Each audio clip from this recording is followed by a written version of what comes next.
Hey, what's up guys? John from Mongo Fishing. Today I'm here on the Monster Bass channel to talk to you guys about some knots. You know, they wanted me to do like my 3 favorite knots that I use for bass fishing, but I figured instead of doing my favorites, let's go with 3 that are super simple to do, highly effective, and well, I guess that's the most important things, man. They're super simple to do and they're highly effective. So let's get into it.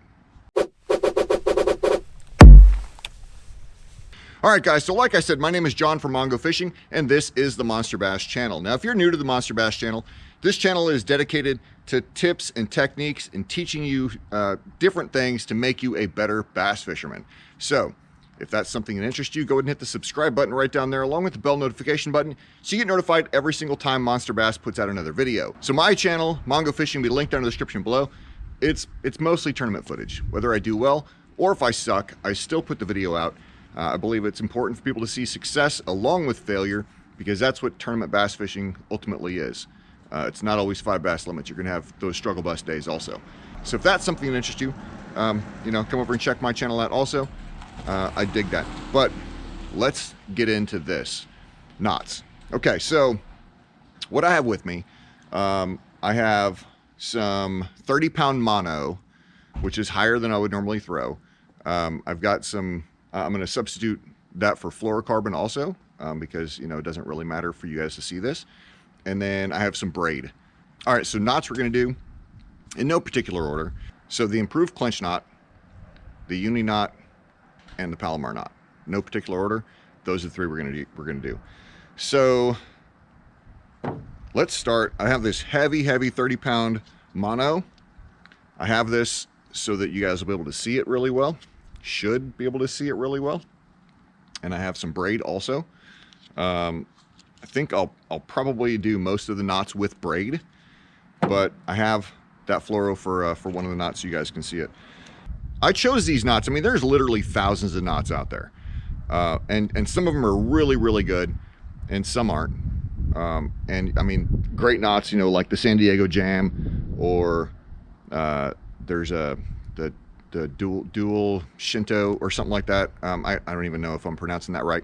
I mean, those are both great knots, but are they really needed for most beginner anglers? And I think no. I think those are more advanced knots, and probably come with you learn those later on in your fishing career. I would argue most Monster Bass viewers are still learning the game of fishing.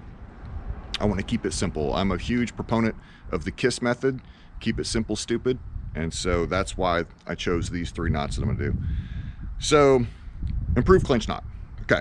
So I just have a regular EWG hook and some, what is this? 30-pound fluoro, or sorry, 30-pound braid. So all you do is you run the line through the eyelet. Okay. You want to give yourself enough line that you have a good tag end. I think I have about 4 inches of tag end here. And all you do is you want to loop this tag end around 5 to 7 times. 3, 4, 5, 6, 7. Okay. Now we want to take the tag end. You have this big loop that's formed down here at the bottom. Take the tag end, go back through that loop, which then forms this big loop. You want to put the tag end back through that loop. Oops, put it back through that loop. Man, my fingers are not working. It's chilly out here. Okay, and then the number one thing with any knot, get it wet. Doesn't matter if it's braid, fluoro, mono, whatever, get it wet, cinch it down. This is not a knot I would typically use with braid, because this knot has a tendency to slip with braid being a little slicker than some of the other substances when it comes to knots. It's a strong knot. It is not what they consider a 100% knot, meaning that it does have a weak point. Your knot is always going to be the weakest part of your line unless you have a nick someplace. But this is not a 100% knot. It is weaker than some of the others, but it's super simple to tie, fast, doesn't take any effort at all. So there's that. Use this on braid, or sorry, on fluoro or mono, not on braid typically. Clean this up. Okay. So that was the improved clinch. Same hook, same piece of braid. Okay, now we're gonna do the Palomar knot. Palomar knot goes through, pull yourself a big piece of tag end, goes back the other direction. So you are left with a big loop. Your tag end is on the same side as your line came from, and you have a big loop on the other side. Okay? So you're going to take your loop. Let me turn this. Sorry, same thing. I'm just turning it directions. Make it easier for me. Okay, so same thing. There's your loop. There's your tag end and main line. Okay, so you're going to take this thing and you're going to make a big overhand knot. And run it back through that tag end. Just made an overhand knot. That's all you did. Take this big tag end loop that you have right here, run it over top of your whole entire bait, hook everything, bring everything up to the top, get it wet, cinch it down.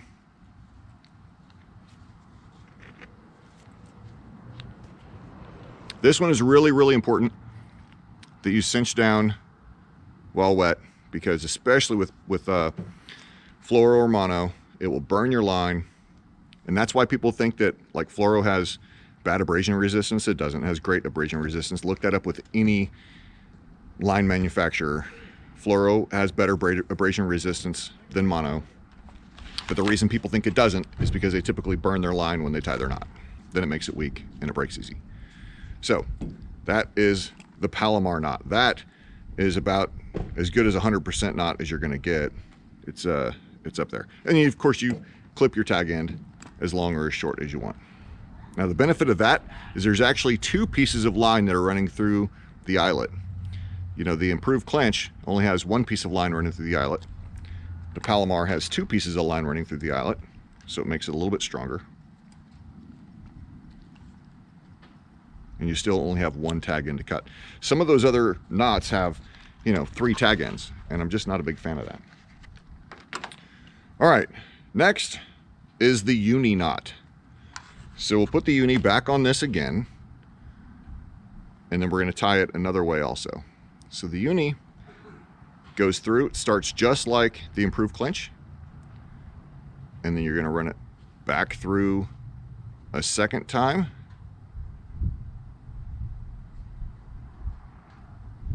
So it's basically gone through twice. Okay. Bring the tag end up at the main line. We're going to take this tag end and kind of like make a loop like that. Okay. It's still like up against the main line basically.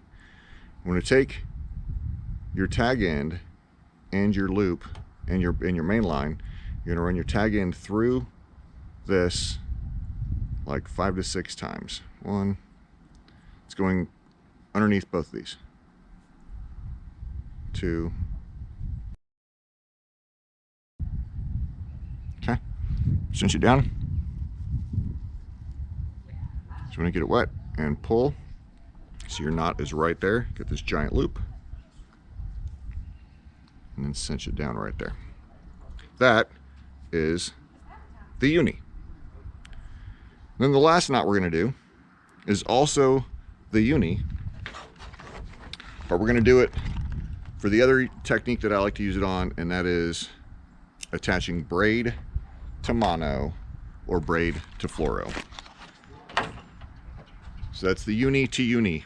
So there is no eyelet involved. There is no hook involved. You're just tying line to line. Use this, like if I'm using, like a lot of people like to use braid for you know, top waters and stuff like that. And if it's a treble hook topwater, I don't like to run just straight braid. I want to have at least a small section of either fluoro or mono, like a small section of fluoro or mono, so that it adds a little bit of stiffness so the treble hook can't get caught up in my line. So in that case, if I have something like this, or drop shots or something like that, where you want to tie a little bit of fluoro or braid, sorry, fluoro or mono to your braid, a leader, then this is what you do. So my 2 tag ends right here, lay them across each other. And you're going to make a loop with one of them. We'll go with the mono first. Make a loop and run it through itself.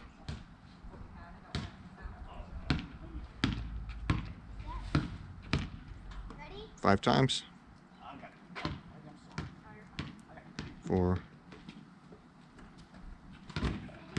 5. You know what?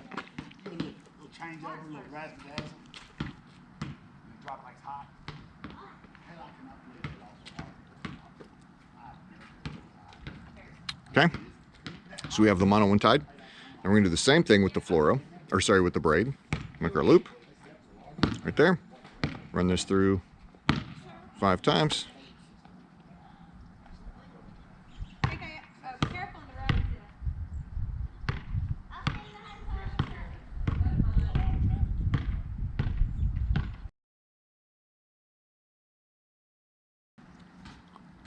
Okay. They're wet, cinch it down. And then we get them, so now they're both kind of cinched right there. Get them both wet. Cinch them down on each other. And then tighten them up. So if done properly, and they're both, similar size diameters, this will go right through your eyelets, no problem when you cast. Now, I use such a heavy mono so you guys will be able to see it when I'm tying it. It doesn't look very good on this, but when done properly with properly sized mono, like 10 pound, 12 pounds, something like that, this will go right through the eyelets perfectly fine. So that's that, man. 3 super simple knots to do. The improved clinch, the Palomar, and the Uni, and then the Uni to Uni for making a braid to mono or braid to fluoro leader. That's that, guys. Thank you very much for watching. Again, if you're new to the Monster Bass channel, go and hit the subscribe button right down there along with the bell notification button so you get notified every single time Monster Bass puts out another video. My channel, Mongo Fishing, will be linked down in the description below. I'd dig it if you came over and checked me out too. Again, guys, thank you very much for watching. As always, get on the water, be safe, and go catch a monster bass.